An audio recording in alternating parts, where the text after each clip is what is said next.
Salut tout le monde, aujourd'hui on va parler de l'explication des rêves ou bien des songes. Parce que parfois les gens confondent, ils disent qu'il y a une différence entre un rêve et un songe. Quelqu'un rêve, il dit que non, ça c'est un rêve, l'autre dit ça c'est un songe. Mais la différenciation se fait souvent dans ceci, qu'on se dit bon voilà, un songe c'est un message que Dieu passe à travers un rêve. Un rêve ce n'est que l'expression de nos peurs, de nos joies ou de nos craintes. Donc voilà un peu les petites différences. Lorsque quelqu'un dit qu'il a fait un songe, ça veut dire que Dieu lui a parlé à travers un rêve. Et donc, je vais donc essayer de vous dire quelques limites ou alors quelques explications par rapport aux divers songes que nous avons. Premièrement, la Bible dit dans Joël 2:28, après cela, c'est-à-dire après que les affaires de la loi soient passées, après que Christ soit venu, je reprendrai mon esprit sur toute chair.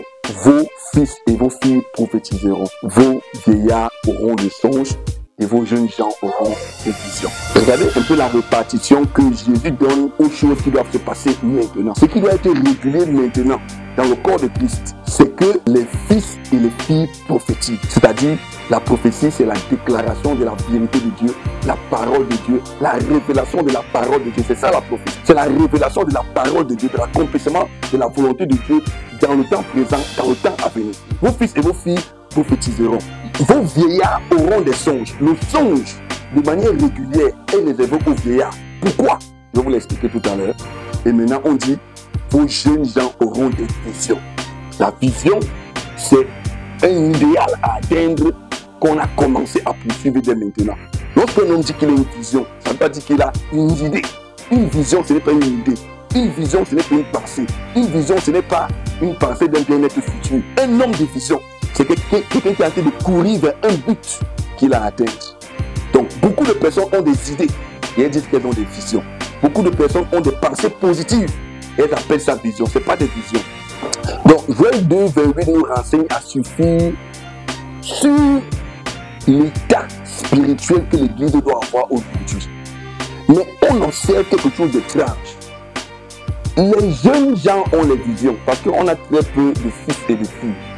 On dit que les fils et les filles prophétiseront. Ils auront la parole pour la nation, pour sauver la nation. Ils auront la révélation.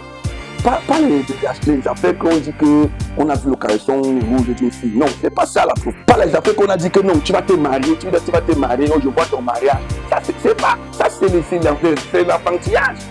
Je n'ai jamais vu un prophète dans la Bible prophétiser le mariage de quelqu'un. Jamais. Tous les prophètes de la Bible, aucun n'a prophétisé le mariage. C'est parce que ce n'est pas très important.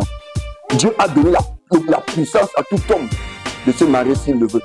Donc c'est pour cela qu'un prophète n'a pas besoin d'intervenir pour déclencher le mariage, parce que la volonté d'un homme détermine s'il se marie ou pas.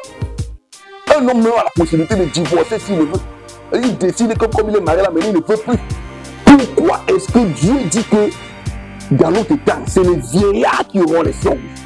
Mais on se trouve aujourd'hui avec des gens que Dieu ne parle qu'à travers les songes, des jeunes. Que Dieu ne parle qu'à travers les songes. Chaque fois que le gars là-bas te dit que Dieu lui a parlé, c'est qu'il a fait le songe. Ils vont donc l'appeler. Combien de personnes à qui Dieu a parlé par les songes? Le plus grand songeur, qui a la plus grosse réputation des songes dans la Bible, n'a songé que 2 fois. Joseph. Avec on le reconnaît comme un gars qui fait trop de rêves. Dans sa vie spirituelle, il n'a fait que 2 songes. 2. Il a fait les songes, il avait 16 ans. Mais toute sa vie, il n'a plus jamais fait de songe. Il a passé autant à interpréter les songes. Donc, faire un songe ne veut pas dire que tu es spirituel. Parce que quand Joseph a eu des songes là, il ne connaissait même pas la signification. C'était pas un gars aguerri. Ses frères, par contre, étaient plus spirituels que lui. Ils comprenaient le songe. Son père et sa mère comprenaient le songe. Mais lui, il n'était pas encore spirituel, il ne comprenait pas. Il était un enfant physiquement, il était un enfant spirituellement. Mais quand il est devenu grand, quand il a pris la maturité spirituelle, il n'a plus jamais fait de songe. Lorsqu'on a enfermé Joseph dans la prison de Potiphar, il est resté là pendant des années. Dieu ne lui a pas montré un songe que telle chose va se passer. Non, il a prophétisé en prison comme un vrai fils. Quand tu prophétises déjà, les songes ne servent plus à rien.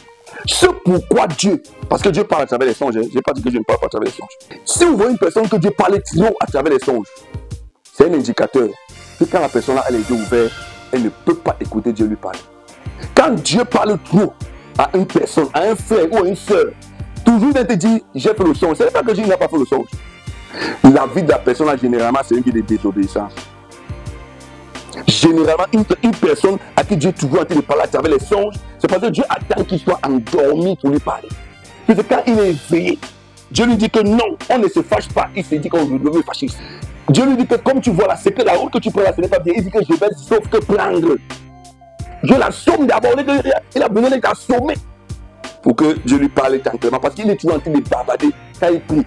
Quand il vient prier, il parle. Il y a des gens qui viennent prier, mais il ne prie pas Dieu. Il vient bavarder. C'est pour ça que Dieu ne lui parle jamais. Parce que quand Dieu lui parle, il est dans le bavardage. Il n'est pas dans la prière, il n'est pas en train de parler à Dieu. La plupart des gens que vous voyez ils sont toujours en train de dire que j'ai fait rêver, j'ai fait le songe, je vous promets que ce sont des gens trop désobéissants. Abraham, la grande vision qu'il a reçue, il n'a eu aucun songe. Dieu lui a parlé clairement. Tous les grands hommes de Dieu, dans la Bible, Dieu parlait clairement.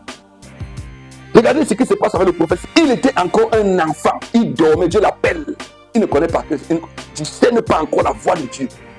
Dieu l'a appelé en dehors du songe. Il était endormi et Dieu l'a appelé en dehors du songe. Parce que Dieu attendait qu'il donc que c'est un enfant. Si Dieu lui l'appelait comme ça, étant éveillé, il n'allait pas comprendre. Comme c'était un enfant, Dieu attendait qu'il dorme. C'est le prophète Élie qui est venu lui dire que non, ça c'est la voix de Dieu. La prochaine fois que tu entends ça, dis que parle, ton serviteur t'écoute. Ça c'est la première chose que vous dites. Quand quelqu'un vient te dire que Dieu m'a montré que tu es mon mari, ça c'est-à-dire que la fille qui vient te dire ça, c'est une désordonnée en général. Les gens, les filles qui n'écoutent même pas justement Dieu. C'est la preuve qu'elle n'écoute pas Dieu. Parce qu'elle ne peut. Elle dit que si ce n'est que par comme ça que Dieu lui parle, ça veut dire que l'habitude qu'elle a fait. C'est pas là où Dieu l'attend. Dieu attend qu'elle soit d'abord une fille de Dieu. Un fils, c'est celui qui est responsable, qui a la responsabilité du royaume. Il a la responsabilité du royaume. Quand il est dans un quartier, il sait que le quartier est sous sa responsabilité. Il a les paroles pour le salut du quartier. Et il doit connaître ce que Dieu attend de lui dans le quartier. Ça, ce sont les fils. Les gens qui ne sont pas la statue des fils. Ça veut dire que quand l'héritier fait un enfant, il ne peut rien foutre. Ce sera quelqu'un d'autre qui va gérer sa fortune. Ce sera quelqu'un d'autre qui va gérer sa fortune. Tant qu'il n'est pas un fils révérend, pourquoi est-ce que les vieillards ont les songes? Parce qu'ils ne peuvent plus avoir les forces de l'action.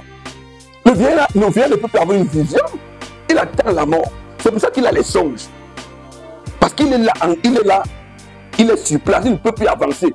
Il attend la mort. C'est pour ça que lui, il doit avoir les songes pour continuer à avoir une activité spirituelle forte. Ton activité spirituelle, lorsque tu es encore vigoureux, ça ne peut pas être les songes. Parce que tu dois aller affronter les réalités du terrain. Je vais quand même donner quelques explications à quelques rêves ou songes que plusieurs personnes font en même temps. Pour que ça aide aussi certaines personnes lorsqu'ils font des rêves. Parce que l'une des réalités dans ce qui concerne les songes, c'est quand le songe revient plusieurs, 2, 3 fois, que tu peux dire que non, quand même c'est Dieu qui me parle. Quand tu as des songes qui reviennent plusieurs fois, ne néglige pas. Ne dis pas que non, ce sont seulement les trucs. Le rêve, en général, c'est l'expression de nos craintes, de nos joies. Tous les enfants qui ont fait composer le CEP, ils ont rêvé qu'ils ont passé ou bien s'ils ont échoué. Tout le monde là. Oui. Tous les enfants qui ont composé le bac, quand les résultats du bac vont sortir, ils rêvent qu'il a passé ou qu'il a échoué. Donc, ça veut dire qu'en général, le rêve, c'est le fruit de tes peurs. Quand tu te demandes, quand tu te la demandes de visa, tu rêves qu'on t'a donné ou bien qu'on t'a pas donné. De toute façon, l'un ce sera l'un ou l'autre. Et tu vas rêver soit qu'on t'a donné, soit qu'on t'a pas donné. Parce que tu veux qu'on te donne, tu as des craintes par rapport à cela. Les gens qui veulent se marier, ils rêvent du mariage tout le temps, c'est normal. Quand une fille tombe amoureuse de toi, elle va rêver de toi. Ça ne veut pas dire que Dieu lui parle, c'est qu'elle est amoureuse de toi. Comme elle est donc toi amoureuse de toi, elle va non rêver que toi tu l'as épousée. Et quand elle rêve, elle dit, oh, Dieu m'a dit, Dieu n'a rien dit. C'est juste que c'est le fruit de ses peurs, elle a tellement peur que tu l'épouses, parce qu'elle va rêver que tu l'épouses. Ou alors que tu ne l'épouses pas. De toutes les manières, lorsque tu veux tellement quelque chose, c'est tout à fait normal que tu le rêves. Ne pense pas que ce que tu as rêvé, c'est le fruit, c'est une parole que Dieu te donne. Parce qu'en réalité, c'est d'abord ça le rêve. La plupart des rêves que nous faisons, c'est notre subconscient qui se met en activité pour démontrer que nous sommes les êtres spirituels. Nous continuons de vivre, bien qu'étant inertes sur le lit. Notre esprit est vivant. C'est pour ça que nous pouvons rêver. Nous pouvons avoir une autre activité pendant que nous sommes pleinement, notre corps est pleinement assoupi. Ça, c'est la première chose que je peux expliquer par rapport au rêve. Donc, il y a des rêves qui se répètent. Donc ce sont des explications, des pistes d'explication. Donc je suis très humble quand je veux expliquer cela. Tout à l'heure quand je vous parlais de la réalité biblique, je n'étais pas péremptoire. Mais pour ce qui concerne les pistes des rêves que les gens font tout le temps, je préfère être humble de vous dire que non, ce n'est qu'une idée. Et vous pouvez vous faire votre idée dans cette vidéo et essayer de nous aider davantage. Par exemple, quand quelqu'un rêve tout le temps qu'on est en train de venir l'étrangler, je sais qu'il y a des gens qui rêvent ça tout le temps. En général, ce n'est pas simple. Si vous rêvez qu'on est en train de vous l'étrangler, c'est parce que vous êtes d'abord sous le joug d'un autre esprit qui est plus fort que vous. L'esprit de Dieu n'étant pas en vous, il y a un autre esprit plus fort que vous qui essaie de vous tuer, spirituellement et même physiquement. Il y a plusieurs de ces rêves comme ça qui occasionnent même des dommages physiques. C'est-à-dire que vous rêvez quand vous êtes vous levez, la voix ne sort pas. Dans le rêve, tu veux parler, la voix ne sort pas. Alors que tu veux parler dans un rêve, la voix ne sort pas. C'est parce que Christ n'est pas le Seigneur de ta vie. Chaque fois que tu veux parler dans le rêve, quelqu'un te presse et que ta voix ne sort pas. C'est-à-dire que tu ne peux pas dire Jésus dans le rêve. C'est parce que Christ n'est pas le Seigneur de ta vie. C'est un indicateur pour te montrer qu'il faut que Christ soit ton Seigneur. Il y a des rêves où tu rêves que tu tombes dans une falaise. Tu tombes, et puis tu te réveilles en sursaut. Beaucoup de gens rêvent ces rêves. Si tu fais ce genre de rêves régulièrement, ça veut dire que tu n'as pas de protection. Même le sorcier le plus faible du village peut t'atteindre. Spirituellement, ça veut dire que tu n'as aucune protection. Donc, toute l'église que tu fais depuis, toutes les églises où tu pars depuis, ça veut dire que spirituellement, tu n'as aucune protection. Tu as aussi besoin de Jésus. Parce que ça veut dire que tu es livré à toi-même. Si donc tu fais tout le temps ce genre de rêve, tu gagnerais à venir à Christ. Et que Christ soit le maître de ta vie. Il y a des rêves où tu rêves, toi voici, tu as peut-être en terminale, ou bien tu es à l'université. Mais tu rêves que tu es toujours en troisième. Tu te retrouves toujours en troisième. Tu te retrouves toujours en troisième. Quand tu fais ces rêves régulièrement, ça peut vouloir dire que tu n'es pas à ta place. Ça peut vouloir dire que le niveau spirituel où Dieu t'attend, ton vrai niveau, c'est le troisième. Si toi tu as déjà fait l'université, tu es déjà marié, et que tu rêves que tu es en troisième, regarde un peu le cas. Ça veut dire qu'il y a des bases. Dieu a été dit que tu as loupé plusieurs bases spirituelles dans ta marche. Et que tu dois revenir à des bases spirituelles. Donc si toi tu rêves que tu es toujours en troisième alors que tu es déjà marié. Et tu te trouves toujours dans tes rêves avec la tenue. Tu avais la tenue. Dieu est en train de vouloir te dire qu'il y a des bases que tu n'as pas touchées. Il faut que tu touches tes bases. Avec Dieu, tu peux faire la cile toute ta vie. Toute ta vie, tu as la cile, il n'y a pas de problème spirituellement. Tu peux rêver que tu es nu. Parce qu'il y a des rêves qui sont nus. Tu peux rêver que tu es nu. Tout le monde est habillé, mais toi tu es nu. Ça peut signifier beaucoup de choses. Ça peut signifier que tu as un problème d'immoralité sexuelle. Pas d'une autre personne. C'est toi seul qui es nu dans le rêve. Ne commence pas à aller chercher tes ancêtres pour couper les liens. Non, ne coupe pas les liens. C'est toi seul qui est nu. Puis tout le monde a habillé. C'est toi seul qui as un problème d'immoralité sexuelle. Ça peut être ça. Ça peut être la nudité. L'immoralité sexuelle, ce n'est pas la première chose à laquelle ça renvoie. La première chose à laquelle la nudité renvoie, c'est l'ignorance.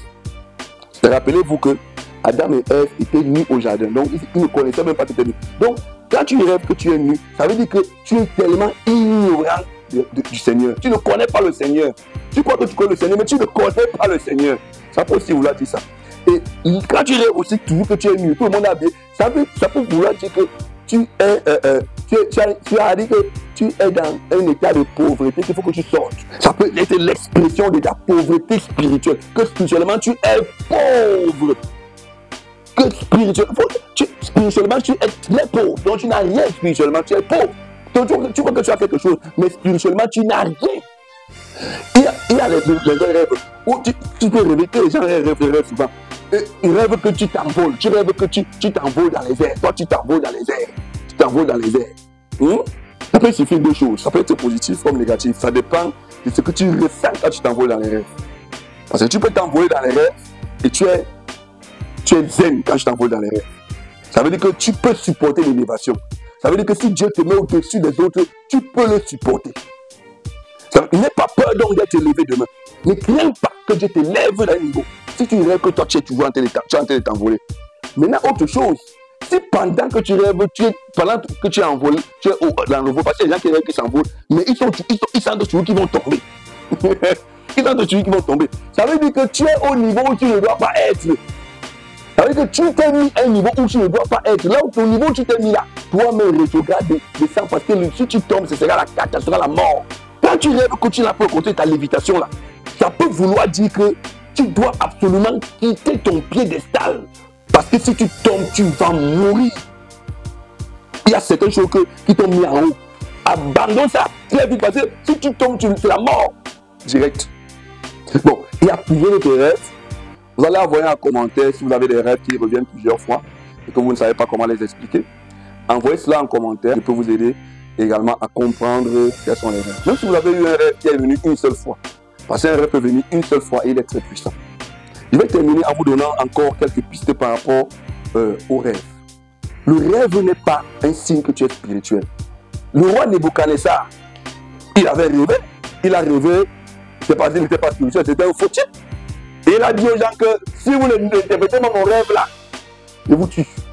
Vous devez me dire ce que j'ai rêvé et interpréter. Il a dit ça à Daniel et ses frères. Mais c'était un faux type Nebuchadnezzar. Il avait son fils Belshazzar, le roi Belshazzar. Après Nebuchadnezzar, son fils Belshazzar, c'était encore pire que son père. Et il ne comprenait rien dans son rêve. Bon, le pharaon d'Égypte, il était un croyant, c'était un homme très spirituel. Il a fait le même rêve 3 fois. Et il était troublé. C'est pas parce que tu rêves que ça veut dire que tu es spirituel. Les païens rêvent, Dieu parle aux païens parce que le païen, il ne connaît pas Dieu. Donc, Dieu lui parlait à travers les rêves beaucoup. Mais toi, l'enfant de Dieu, Dieu te parle directement. Tu fais quoi encore dans les rêves tout le temps, mon frère? Hein? Mais regarde, tu vas voir un gars comme peut-être Laban, un voyou. Laban, le père de Rachel, les femmes de Jacob. Laban, c'est un voyou.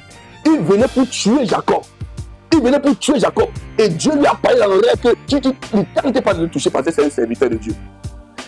Et quand Jacob allait dans la ville, dans la ville où Laban était, Dieu a donné encore un rêve à Laban pour lui dire qu'il y a un prophète qui arrive, Jacob. Mais Dieu n'a pas donné le rêve à Jacob. Jamais. Jacob a parlé avec Dieu face à face. Je vous assure que je ne comprends pas ce que ça signifie. Il me dit même qu'il a lutté avec Dieu. Je ne peux pas vous expliquer ça. Je vais grandir un peu spirituellement pour vous expliquer ça. Je ne peux pas vous expliquer ce que ça signifie lutter avec Dieu. Mais vous dire qu'il était face à face avec Dieu, Jacob. Il était avec Dieu face à face. Il n'était pas là qu'il dort. Je vais lui parler dans le sommeil. Vous avez déjà vu Dieu parler à Moïse dans le sommeil? Tous les miracles que Moïse a fait, pas de sommeil. Joseph, le mari de Marie, s'il faut dire. Il voulait chasser Marie parce qu'il ne comprenait pas que l'enfant là, c'est le Fils du Saint-Esprit. Dieu lui a apparu en songe. Ouais, les récalcitrants, toujours les récalcitrants que Dieu tue les songes là. Les gens qui ne veulent pas écouter Dieu, quand ils sont éveillés, c'est eux que Dieu va trop parler avec les songes. Dieu n'a jamais parlé à Moïse à travers un songe. Jamais. Ce n'est pas la meilleure manière. Dieu peut parler à travers le songe, mais ce n'est pas la meilleure manière. Parce que le songe là, c'est si de particulier qu'il est même souvent flou. Il faut encore l'interprétation. Donc, méfiez-vous des songes. Les songes ont détruit les vies de plusieurs personnes. Plusieurs personnes qui passent le temps à faire les songes là, ils ont détruit les vies de plusieurs personnes. N'acceptez pas d'être manipulé par les songes. Jérémie 23 à partir du verset 27. Jusqu'à quand ces prophètes veulent-ils prophétiser le mensonge, prophétiser la tromperie de leur cœur? Ils pensent faire oublier mon nom à mon peuple par les songes que chacun raconte à son prochain, comme leurs pères ont oublié mon nom par Baal. Prenons encore Ecclésiaste 5, verset 6. Car il y a la vanité dans la multitude de songes. Il y en a aussi beaucoup dans des paroles vaines. C'est pourquoi crains Dieu. Crains Dieu. Que Dieu vous bénisse.